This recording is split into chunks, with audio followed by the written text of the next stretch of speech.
It's definitely going to happen. So the 3370, 3380 level I have for the S&P is based on kind of the quantitative tightening, the Fed raising interest rates, and the market just panicking. What's going to happen is you're going to have this pivot come with the Federal Reserve where the economy starts to significantly weaken. They step to the sidelines and they stop raising rates, and the markets are going to cheer, and you're going to see a massive bounce, probably off that February 2020 level of 3370 to 80.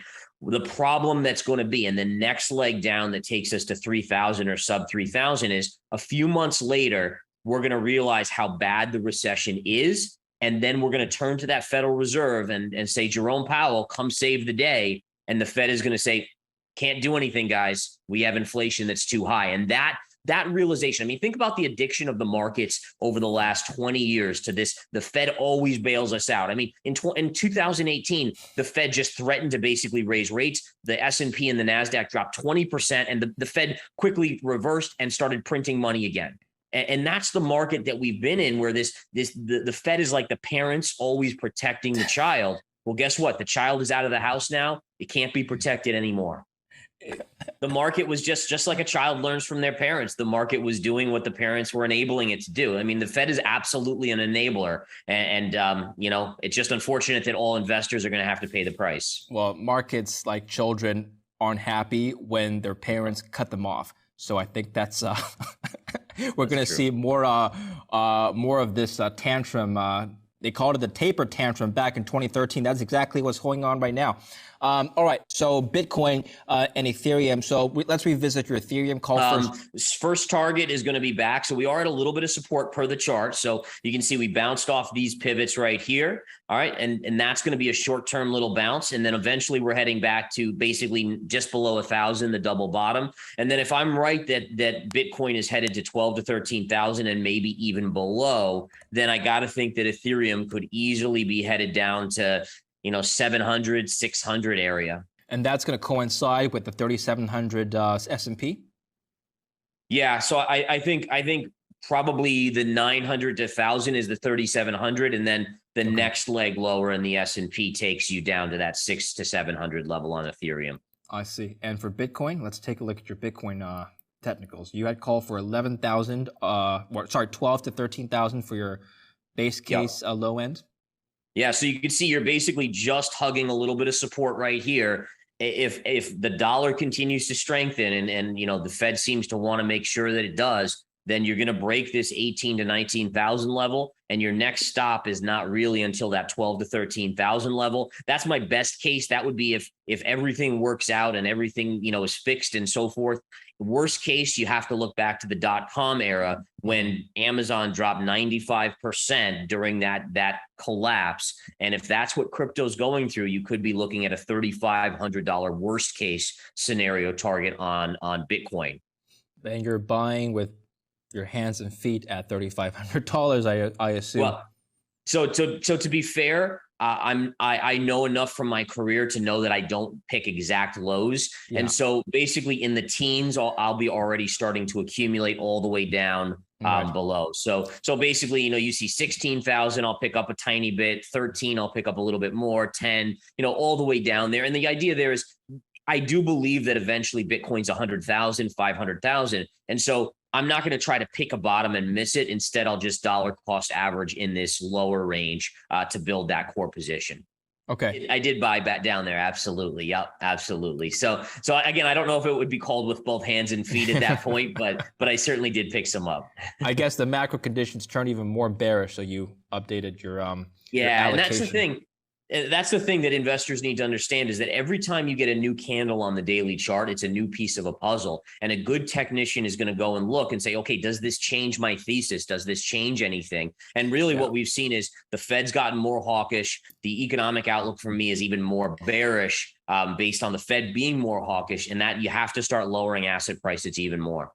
A friend of mine asked me in private conversation, and I'd like you to address my response and critique me if you think I'm wrong. But I love doing this with you, Gareth, because this is like a masterclass for me too. Now he asked me, should I buy Bitcoin? That was his question, not when, how much. Just should I buy Bitcoin? And I said to him, long term, I think maybe it has upside, but right now, wait until the Federal Reserve stops raising rates and then get in? Could you critique what I said? No, I think that's right. I think you want to look for a Fed pivot. The Fed pivot will be positive in the near term for risk assets, including Bitcoin. And I think that's where you start to nibble. I'd strongly encourage your friend to kind of not go all in at that level, but instead just dip a toe in the water. If it drops a little bit more, do another toe, kind of do that. Because again, we just don't know, remember, Bitcoin's only been around for now 13 years. It's a baby of an asset, and we just don't have enough data to really know for sure how it's going to behave.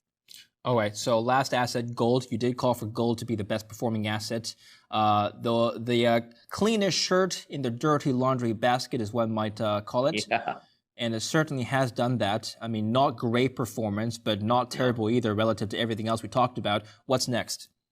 Yeah, so no doubt I've been disappointed in gold, even though it has been. I was correct that it is the best performing asset between the S&P and Bitcoin. But needless to say, I think it's down 6-7%, whatever it is for the year at this point. And I think overall we have to look at the strength in the dollar, right? So if someone told me the dollar was going to be up 17%, which I think is around what it is for this year, I would have said, okay, gold should be down 17%. Well, it's only down, let's say, 7%.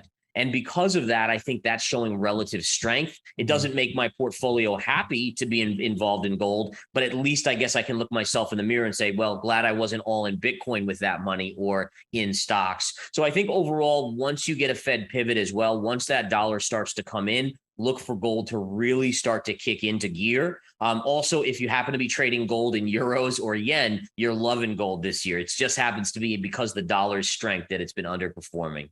It's the same thing that happens in when COVID hit in March of 2020 and panicked everyone. You saw risk assets sell off, you saw gold sell off, you saw crypto sell off. And so there's a point where you start to get closer to a bounce in a stock in the markets, and this could be any market, where people are just throwing everything out the window. And I think that's what we're seeing today is you have interest rates that are just freaking people out. The dollar just keeps ripping up. That's freaking people out. And people are just saying, you know what?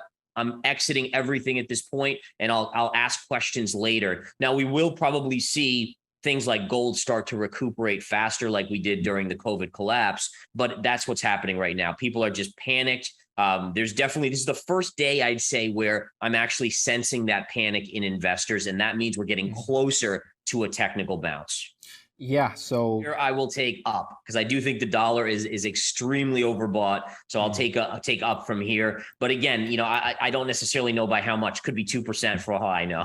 Why do you think the dollar's overbought, considering that you think that the Federal Reserve is going to continue its hawkishness? If interest rates continue going up, wouldn't the dollar follow? Yeah, so that's the idea. I'm just a believer that the Fed has now hiked. I think it was a 50 basis point, then 375 basis point hikes. And there's going to be a point where they break the economy, and we're going to start to see it in some of these economic numbers. I don't know if it's the jobs number or if it's the next CPI number or what it is, but there's going to be a point where the economic data weakens, where the markets start saying, you know what? We don't think the Fed will raise as much as expectations are telling us. And that's that pivot where the dollar starts to roll over. Could be more optimistic, but it's a scary time right now. And again, Absolutely. if the Fed had bullets in their gun to get us out of an issue, I wouldn't be so worried about it. It's like, okay, well then they could come out and print again. But I do worry that we're going to see that protracted bear market, like long-term bear market. And I do think that that's going to be an issue for people and for unemployment for the longer term.